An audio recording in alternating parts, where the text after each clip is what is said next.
इस वीडियो में बात करते हैं बार बार एक्ने क्यों हो जाते हैं, क्या गलतियां हम लोग करते हैं जिससे बार बार एक्ने हो जाते हैं। गलतियों की बात करेंगे जो हमें नहीं दोहरानी चाहिए और कुछ आयुर्वेदिक दवाइयों के नाम बताऊंगा जो बहुत इफेक्टिव हैं। ट्राई करिएगा सिर्फ 20 से 25 दिन, 20-25 दिन बाद वापस आकर फीडबैक जरूर दीजिएगा कमेंट बॉक्स में, कि मुझे विश्वास है, अपनी प्रैक्टिस से बता रहा हूँ, बहुत लोगों को इससे मदद मिलने वाली है।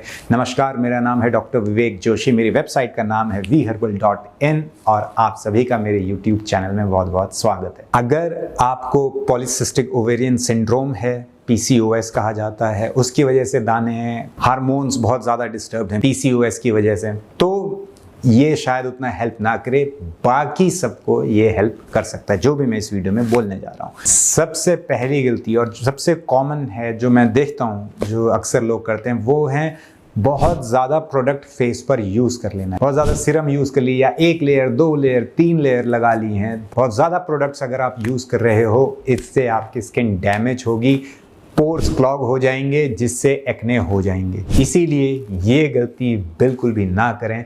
अगर एक्ने हो रहे हैं तो एकदम प्रोडक्ट्स डिक्रीज कर दीजिए जो आप यूज़ करते हैं।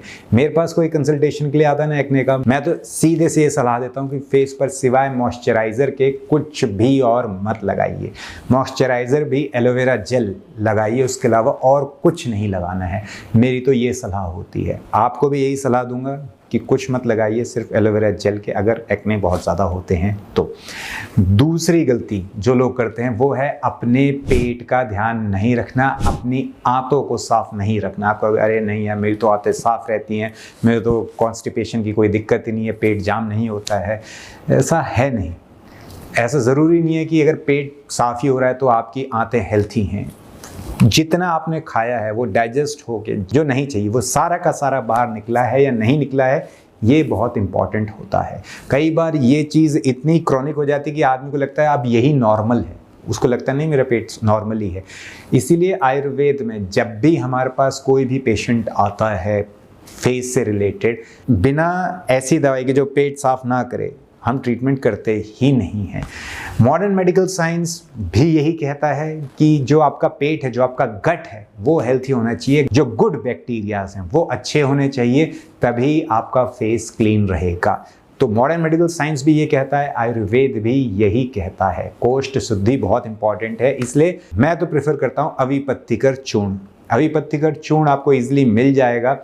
1 चम्मच सुबह शाम खाने के बाद इसको खाना होता है। किसी भी ब्रांड का ले लीजिए, मैं ब्रांड कोई प्रमोट नहीं कर रहा हूँ, जिसका आपको पसंद है आप वो ले लीजिए, लेकिन आप अविपत्तिकर चूर्ण लीजिए। ये पेट साफ करता है, एक्ने को कम करने में हेल्प करता है, आपके गट को हेल्थी रखेगा।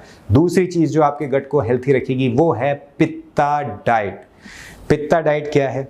ऐसी डाइट जिसमें जो हॉट चीज़ें हैं, यानी जो गर्म करने वाली चीज़ें हैं, वो सब नहीं खानी है। सिंपल डाइट है, जैसे कि लौंग, जैसे कि हरी मिर्च, लाल मिर्च, काली मिर्च आप थोड़ी बहुत खा सकते हो, जैसे कि लाल शिमला मिर्च, बैंगन, ये चीज़ें नहीं खानी होती हैं। दूध और दूध से बनी हुई चीज़ें भी अवॉइड करनी होती हैं। जो बहुत ज़्यादा खट्टी चीज़ें हैं उनको भी अवॉइड करना होता है पित्ता डाइट में। मेरे पास मेरी वेबसाइट पर है पित्ता डाइट, मैं उसका लिंक नीचे डिस्क्रिप्शन बॉक्स में डाल दूंगा, आप वहाँ देख सकते हैं। बहुत सारे अजीबोगरीब नाम भी आपको उसमें मिलेंगे, क्योंकि मैंने वो डाइट बनाई है पूरी दुनिया के लिए, कि कहीं से भी कोई भी देखे उसको समझ में आ जाए पित्ता डाइट क्या है, उसके पास ऑप्शन रहे। तो आपको जो आप चीज़ें जानते हैं उसी पर फोकस करिए, जो चीज़ आप नहीं जानते हैं उसको आप अनदेखा कर दीजिए। वो डाइट आपको फॉलो करनी है, इससे जो आपका पित्त है बॉडी में वो नॉर्मलाइज रहेगा और एक्ने में आपको हेल्प मिलेगी। आपका गट बहुत हेल्थी होने वाला है, आपके लिवर पर, आपके बाइल पर बहुत पॉजिटिव इफेक्ट पड़ेगा पित्ता डाइट का। पित्ता डाइट को ज़रूर फॉलो करिए। तीसरी जो मिस्टेक लोग करते हैं वो है एक्सफोलिएट करना। बहुत ज़्यादा एक्सफोलिएट कर देते हैं अपनी स्किन को और उसके बाद सनस्क्रीन का भी इस्तेमाल नहीं करते हैं। एक्सफोलिएट करके डायरेक्ट सन में चले गए तो डैमेज हो जाएगा, एक्ने हो सकते हैं। तो ऐसा नहीं करना है, एक्सफोलिएट ज़्यादा नहीं करना है, और एक्सफोलिएट करने के बाद आपको एकदम से सन में नहीं जाना है। अगर जाना है तो सनस्क्रीन का इस्तेमाल कर सकते हैं। चौथी मिस्टेक जो लोग अक्सर करते हैं जिसकी वजह से एक्ने हो जाते हैं वो है रात को अच्छी तरह से अपना फेस साफ ना करना।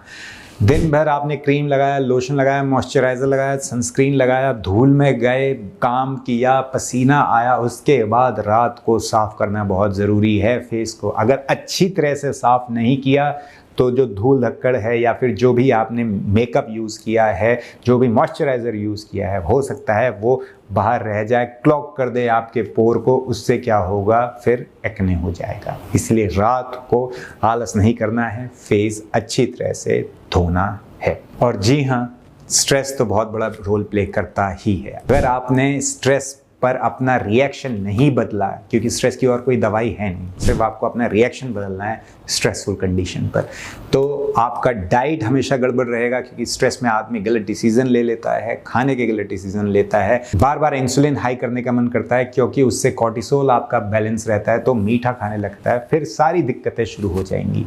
इसलिए अपना सिर्फ रिएक्शन स्ट्रेस के लिए बदलिए। अब बात करते हैं दवाइयों की, आयुर्वेदिक दवाइयों की, हर्ब्स की, जो हेल्प करेगी। सबसे पहले नीम का आपको इस्तेमाल करना ही करना है। नीम आपके जो एक्ने हैं उनको सुखा देगा, खींच देगा अंदर, और साथ में एंटीबैक्टीरियल, एंटीवायरल इफेक्ट देता है। तो ये जो पस वस बन रहे हैं, जो दाने आपको बार बार फोड़ने पड़ते हैं, वो सब बंद हो जाएंगे अगर आप नीम का इस्तेमाल करेंगे। इससे याद आया एक और मिस्टेक जो अक्सर लोग करते हैं, वो है बैठे बैठे हाथ लगाना चेहरे पर। बार बार हाथ लगाएंगे, इन्फेक्शन कर रहे हैं। लोगों को क्या होता है, आदत हो जाती है फिर कि बार बार टच कर देगा। अगर एक्ने होते रहते हैं तो फोड़ते रहते हैं, दबाते रहते हैं। इससे क्या होगा, बार बार आप टच कर रहे हो, इन्फेक्शन होगा और बार बार एक्ने होने लगेंगे। मैं तो जिसको भी देखता हूँ मेरे आसपास जो मेरा जानने वाला है उसको मैं डायरेक्ट जाके बोल दो, भैया मत करो, हटा दो हाथ। में तो एकदम से जाके हाथ ही हटा देता हूँ। वैसे ही आप भी ध्यान रखिए कि ऐसा नहीं करना है, और अगर आपके जानने वाला ऐसा कर रहा है तो उसको ज़रूर टोकिए, क्योंकि अच्छी चीज़ों के लिए टोकना अच्छा है। अब बात करते हैं नीम की वापस।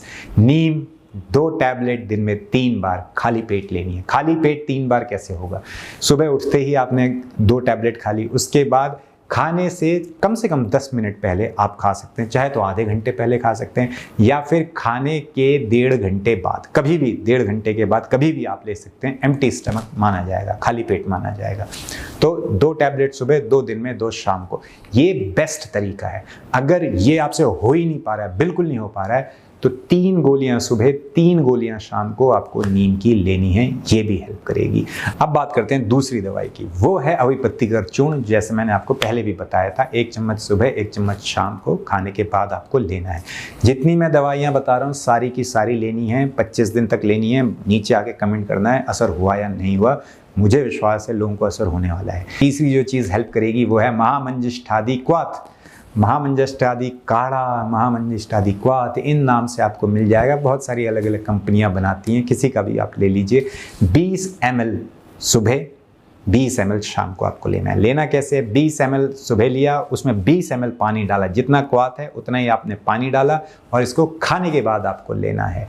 शाम को भी 20 ml काढ़ा, 20 ml पानी, उसके बाद उसको आपको पी लेना है शाम को। ये हेल्प करेगा, ये आपका ब्लड प्यूरिफाई करेगा, पेट भी साफ करेगा। बहुत सारी हर्ब्स हैं, लगभग 50 हर्ब्स हैं इसमें, पिंपल्स के लिए, स्किन के लिए। इससे अच्छी आयुर्वेदिक औषधि है ही नहीं, तो इसको भी आपको लेना है। चौथी और लास्ट मेडिसिन जो आपको लेनी है वो है गंधक रसायन। 500 मिलीग्राम से 1 ग्राम तक आपको लेना है दिन में 2 बार। ये जो महामंजिष्ठादि क्वाथ काढ़ा मैंने बताया, उसके साथ आप इसको ले लीजिए। अब ये 500 मिलीग्राम या 1 ग्राम कितना होता है, जो चम्मच है ना, चम्मच का जो एकदम स्टार्टिंग का एरिया होता है, उतना सा, इतना आपको लेना है दिन में सुबह और शाम को। 1 ग्राम से ऊपर नहीं लेना है। 20 से 25 दिन लेना है। उसके बाद इसको गंधक रसायन के तो बिल्कुल नहीं लेना, 20 से 25 दिन मैक्सिमम। इतना कर लीजिए, हेल्प होगी। पित्ता डाइट आप फॉलो करिए। विटामिन D3 ज़रूर, अगर आपने कभी नहीं खाया है चेक कराइए। मेरे को लगता है बहुत ही कम होगा। आपको हाई डोजेस चाहिए होंगी, जो 60,000 इंटरनेशनल यूनिट्स की IU लिखी हुई जो गोलियां मिलती है, हो सकता है आपको 2-3 दिन लगातार खानी पड़े। उसके बाद हफ्ते में सिर्फ 1 गोली खानी होती है। जैसे हर संडे टू संडे आपने बांध लिया कि मैं हर Sunday to Sunday 1 vitamin D3 की गोली खाऊंगा या खाऊंगी। तो ऐसे करके आपको विटामिन D3 अपना अच्छा रखना है, ये बहुत ज़रूरी है। विटामिन D3 अच्छा रखिए, जो मैंने बताया वो सब फॉलो करिए। हो सकता है इस वीडियो से ही आपको आराम मिल जाए। अगर आपको कंटेंट पसंद आया, आपको लगता है कि मैं हेल्प करने की कोशिश कर रहा हूं, और अगर आपको इंटरेस्ट है ऐसे प्रोडक्ट्स में जिसमें कोई केमिकल नहीं है, जो एक्ने प्रोन स्किन वाले भी यूज कर सकते हैं, जैसे कि मेरा खुद का फॉर्मुलेशन है, फेस वॉश है, वो ऐसा दिखता है, वो ऐसा अंदर से इसलिए दिखता है क्योंकि इसमें मैंने केमिकल्स नहीं मिलाए हैं, ये त्वचा को एकदम ड्राई नहीं कर देता है, और एक्ने प्रोन स्किन वाले भी इसको यूज कर सकते हैं। तो आप मेरी वेबसाइट vherbal.in पर जाकर देख सकते हैं। मिलते हैं अगली वीडियो में एक बड़ी मुस्कुराहट के साथ। तब तक के लिए हंसते रहिए, मुस्कुराते रहिए।